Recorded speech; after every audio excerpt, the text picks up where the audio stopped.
টারবাইনের মারাত্মক মাথা যন্ত্রণা ধরানো আওয়াজ, পাশে বয়লারের তীব্র হিট। যিনি আমার ট্রেনার ছিলেন তিনিই আমার জীবনের অভিশাপ। অটোওয়ালা আমাকে ভুল পথে নিয়ে চলে যায় এবং রাস্তার মধ্যে আমি হারিয়ে যাই। এইরকম কর্পোরেট লাইফের জন্য কমপ্লিটলি মিসফিট।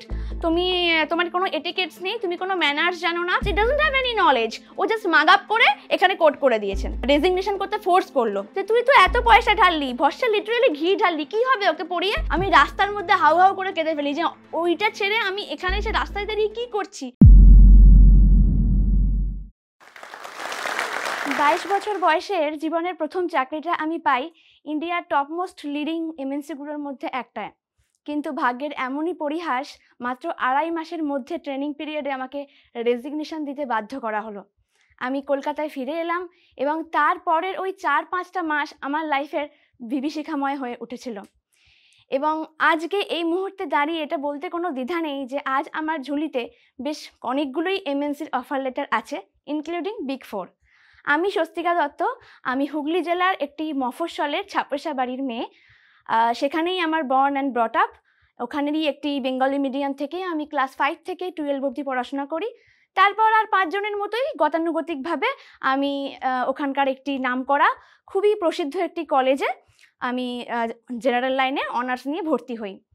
কিন্তু ওই যে বলে মনের দোটানা, তো মনের দোটানা থেকে বরাবরই আমার ছোট থেকে ইচ্ছা যে কর্পোরেট লাইফে আসার, কর্পোরেট ওয়ার্ল্ডের সঙ্গে নিজেকে ইনভলভ করার। তো সেই ভেবেই আমি বাড়িতে এসে মাত্র 1 সপ্তাহের মধ্যেই ওই কলেজে ইতি টেনে আমি বাড়ি চলে আসি। আর বাবা আমাকে কনভিন্স করি যে দেখো আমার তো বরাবর ইচ্ছে ছিল ইঞ্জিনিয়ারিং করার। তো ওরা কোনো রকম বাধা দেয়নি, আমি নতুন করে ইঞ্জিনিয়ারিং পড়া শুরু করি।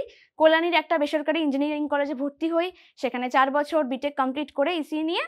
তখন আনফর্চুনেটলি অন ক্যাম্পাসিং আমি কোনো চাকরি পাইনি। সেটা আবার একটা ডিপ্রেসিং মোমেন্ট আমার জন্য, কারণ বাবাকে দেখেছি ছোট থেকে আমাদের জন্য কোনো রকম সুখ বিলাসিতা না করে সারা জীবন শুধু নিজের সমস্তটুকু বিসর্জন দিয়েছে আমাদের জন্য। তো সেই মানুষটার পাশে দাঁড়াতে পারছি না, যখন দেখছি সবটাই ব্যর্থতায় ঢেকে যাচ্ছে, খুব কষ্ট হতো যে আশেপাশের বন্ধুরা তো চাকরি পাচ্ছে, আমি কবে পাবো? তাহলে কি আমি বাবার পাশে কখনো দাঁড়াতে পারবো না? আমার কি আর বাবাকে সাথ দেওয়া হবে না? তো ফাইনালি একটা বাবা অ্যাডভার্টাইজমেন্ট দেখে, একটা চটকদারি অ্যাড, যে ওটা একটা ন্যাশনাল একটা থার্মাল পাওয়ার প্রতিষ্ঠান, যেখানে চাকরির সুনিশ্চিত আর কি করা হচ্ছে, যে ঠিক আছে এখানে এলেই চাকরি পাবেন, এরকম একটা ব্যাপার। তো বাবা ওটা দেখে খুব কনফিডেন্ট পায় আর আমাকেও বলে যে তুই এখানে ভর্তি হ, ভালো হবে। তো আমি বাবার কথা শুনে ওখানে ভর্তি হই, কারণ সত্যি বলতে আমি তখন চাকরিও পাইনি। তো সেখানে আমি ইনফ্লুয়েন্স হয়ে ভর্তিও হয়ে যাই। তো যে ব্যাপারটা যেটা বুঝলাম যে ওরা 1 বছরের পুরো টাকাটা 3 মাসের মধ্যে ছলে বলে কৌশলে পুরোটাই আমাদের ডাউন পেমেন্ট করে দিতে হলো, ইন্টার কোর্স ফিজটা। তো বাবার তখনও অতটা খারাপ লাগেনি, কারণ বাবা এটা ভেবে শান্তিতে ছিল কি মেয়ের ভবিষ্যৎটা যেন সুন্দর হয়। কিন্তু যখন সেখানে ট্রেনিং শুরু হলো, আমি দেখতাম যে চিমনির প্রায় 120 ফিট 150 ফিট এরকম উচ্চতায় ছোট্ট সিঁড়ি দিয়ে উঠতে হতো। শুধু তাই নয়, টারবাইনের মারাত্মক মাথা যন্ত্রণা ধরানো আওয়াজ, পাশে বয়লারের তীব্র হিট, মানে ওপর থেকে রীতিমতন অসুস্থ বোধ করতাম। যখন নিচের দিকে তাকাতাম মনে হতো যে আমি কি করে পারবো, this is not my cup of tea. তো সেই জায়গা থেকে যখন বাড়ি ফিরতাম কোনো এনার্জিই থাকতো না, হোস্টেলে গিয়ে আমি জাস্ট ক্লান্ত হয়ে পড়তাম। অথচ রাতে আমার ঘুম আসতো না, শুধু অনিশ্চিত একটা ভবিষ্যতের চিন্তা হতো যে কি করব আমি, আমার এখান থেকে চলে এলাম কলেজে, এইটার সঙ্গে কোনো পড়ার সম্পর্কই নেই, আমি কী করবো এখন। তো হঠাৎ করে আমি সোশ্যাল মিডিয়া স্ক্রোল করতে গিয়ে একটি বড় আইটি এমএনসির অ্যাডভার্টাইজমেন্ট দেখতে পাই কি ওদের ওখানে গ্র্যাজুয়েটস হায়ারিং চলছে। তো কোনো দেরি না করেই আমি সাবমিট করে দিই, অ্যাপ্লিকেশনটা সাবমিট করি। বাড়িতে প্রথমে জানাইনি, জানি ঝাড় খাবো, বাবা কি মনে করবে সেই ভেবে জানাইনি। কিন্তু বাড়িতে এসে আমি বলি দেখো বাবা, এখানে তো মানে এক তো আমার জন্য এই জায়গাটা ঠিক নয়, আমি এখানের জন্য একদমই আনফিট। তো আমি যেটা চাই আমি একবার লাস্ট এই চান্সটা নিই। তো ওখানে এন্টার কোর্স ফি দেওয়া হয়ে গেছে জেনেও আমি এই লাইফে ফার্স্ট চ্যালেঞ্জটা নিয়েছিলাম। আমি ওটা পজ করে এসে বাড়িতে 2 সপ্তাহ দিন রাত খেটে পড়ি এবং পড়ার পরে ওই এমএনসির যে রিটেন এক্সামটা হয় সেখানে আমি রিটেন এক্সামটা দিই এবং কনফিডেন্ট ছিলাম যে হ্যাঁ হয়ে যাবে। কিন্তু ভয় পেলাম ইন্টারভিউ দিতে গিয়ে, ভাইবা দিতে গিয়ে দেখি 1000 জনের লাইন, কারণ ওটা অফ ক্যাম্পাস ছিল, পশ্চিমবঙ্গের 1000 প্রান্ত থেকে সেখানে পরীক্ষা দিতে এসছে। তো খুব ডাউন লাগছিল, এটা মনে হয় আমার দ্বারা হবে না, এত ছেলেমেয়ের মধ্যে আমি কি আর পারবো। তো যাই হোক 3-4 দিনের মধ্যে আমি অফার লেটার পেলাম, খুব খুশি খুবই আনন্দের সাথে গেলাম গুজরাটের আহমেদাবাদে। সেখানে গিয়ে লাইফের আমার অন্য আর এক টার্নিং পয়েন্ট অপেক্ষা করেছিল। যিনি আমার ট্রেনার ছিলেন তিনিই আমার জীবনের অভিশাপ আর আশীর্বাদ দুটো হয়েই এলেন। প্রথম ইকুয়েশন ভালোর দিকে থাকলেও যত দিন যাচ্ছে দেখছি ইকুয়েশনটা পাল্টাচ্ছে। কীরকম সেটাই একটু বলে নিই। তো দেখতাম আমি ফ্রাইডে, সবাই জানে কি আইটি এমএনসি, বেশিরভাগ এমএনসিতেই ফ্রাইডেটা ক্যাজুয়াল ডে হিসেবে পালন করা হয়। তো আমি স্নিকার আর জিন্স পরে গেছিলাম। আমাকে বলা হয়েছিল এখানে এসব চলবে না, তুমি যাও ফর্মাল পরে আসো। তাও কোথা থেকে না, অ্যাকোমোডেশনে গিয়ে, ওরাই যে অ্যাকোমোডেশনটা আমাদের দিয়েছিল সেখানে গিয়ে পাল্টে আসতে হবে। তো অ্যাকোমোডেশনে গিয়ে পাল্টে আসবো, সেটাও আবার উইদিন 15 মিনিটস, যেখানে অফিস থেকে অ্যাকোমোডেশনটা ইটসেলফ 15 মিনিটসের ডিস্টেন্স ছিল। তাও আমি গেছি এবং রাস্তার মধ্যে আমি হারিয়ে যাই। অটোওয়ালা আমাকে ভুল পথে নিয়ে চলে যায়। সেখান থেকে আমি নিজে আবার ওলা বুক করে কোনো রকমে অ্যাকোমোডেশনে পৌঁছে পুরোটা চেঞ্জ করে ফিরতে ফিরতে আমার অলমোস্ট 1 আওয়ার হয়ে যায়।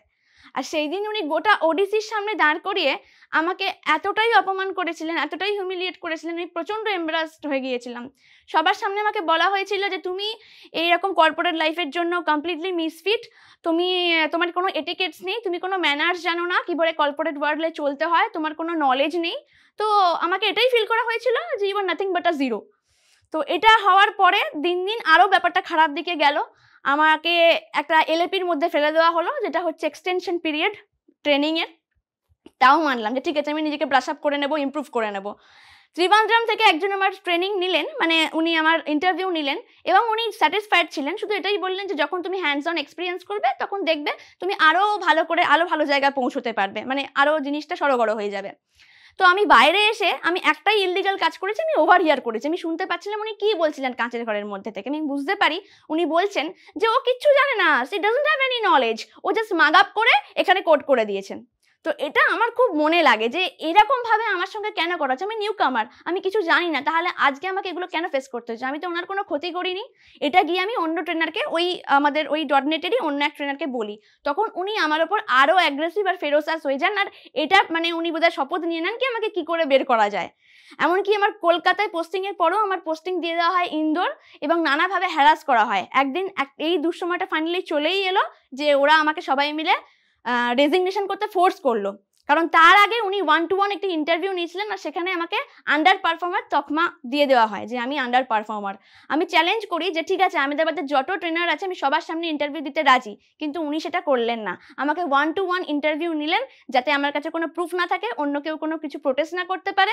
আর উনি সেটা এইচআরকে বললেন। আর এইচআর অবভিয়াসলি ওনার কথাই শুনলেন, কারণ আমি সবে 2.5 মাস ঢুকেছি, আমার কথা তো বিশ্বাস করার কথাও নয়। আমি কাউকে কিচ্ছু প্রুফ করাতে পারলাম না, চলে আসতে হলো আমাকে। শুধু বাবাকে একবার লাস্ট টাইম ফোন করেছিলাম যে বাবা আমাকে এই জিনিস বলা হচ্ছে, আমি কি করে এত অন্যায়ের সঙ্গে আপোষ করব, আমাকে মাথা নিচু করতে বাধ্য করা হচ্ছে। বাবা একটাই কথা বলেছিল যে কখনো কোনো যে মানে পরিস্থিতিতেই অন্যায়ের সঙ্গে আপোষ করতে হবে না। তুই যদি মনে করিস যে ওখান থেকে বেরিয়ে এসে তোর মধ্যে পোটেনশিয়ালিটি আছে, আরও ভালো জায়গায় তুই পৌঁছতে পারবি, ছেড়ে চলে আয়, দরকার নেই আমার অমন চাকরির। সেই দিন আমি সেই মুহূর্তে রেজিগনেশন দিয়ে একা ফ্লাইটের টিকিট কেটে বাড়ি আসি এবং ওখানে এয়ারপোর্টে দাঁড়িয়ে প্রচণ্ড ডিপ্রেস লাগলেও নিজের কোনো একটা সত্তা হয়তো তখনও থেকে থেকে করে জ্বলছিল। আর এটাই বলছিল যে চাকরি আমি আর ছাড়লাম তার থেকে বহুগুণ ভালো জায়গায় পৌঁছে আমি দেখাতেই হবে আমাকে। সেই আমার চলে আসা এবং তারপরে এসে দেখলাম অন্য কিছু অপেক্ষা করছে আমার জন্য।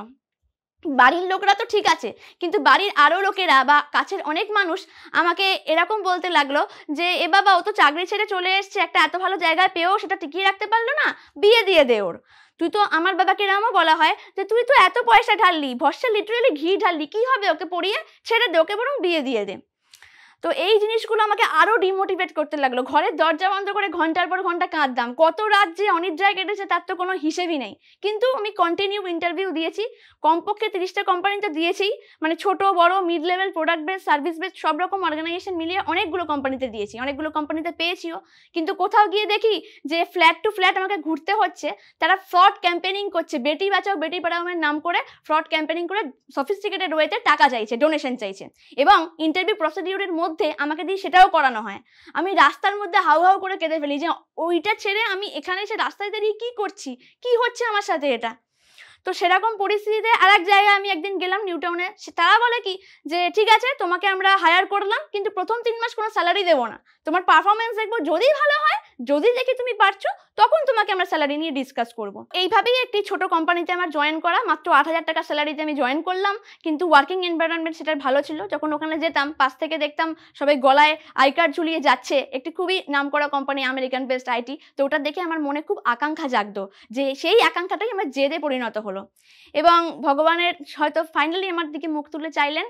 একই সঙ্গে 2020 অক্টোবর মাসে আমি 3টে জায়গায় ইন্টারভিউ দেওয়ার সুযোগ পাই এবং ফরচুনেটলি 3টে জায়গাতেই আমি ক্র্যাক করি।